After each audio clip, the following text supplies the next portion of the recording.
I've been in politics since I was 16 and have always been interested in political issues.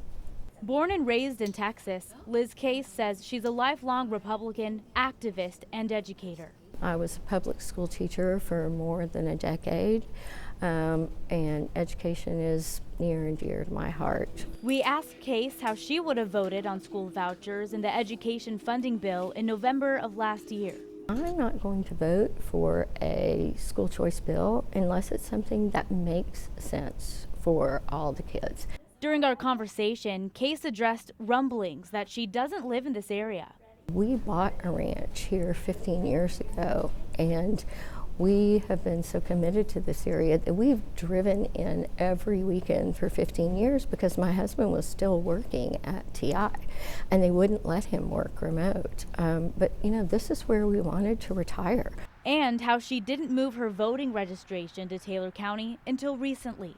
Just because I just changed my voter registration over doesn't mean that I haven't been in the community and working in the community. Case says if she's elected, one of the first things she would focus on in the Texas legislature are the issues facing our southern border. My number one priority is border security because that is something that's got to be taken care of.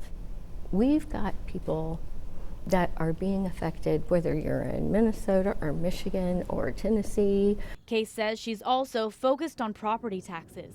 I'm very concerned about the fact that, you know, you can pay on your house for 30 years, but you're still just renting that because of the appraisals that keep going up and up. And we've got to do something about getting these runaway appraisals under control. Case has been endorsed by former President Donald Trump, along with Governor Greg Abbott and Attorney General Ken Paxton. Can you tell us why you think you have their confidence?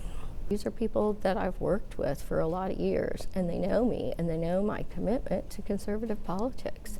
And so I feel very honored to have their support.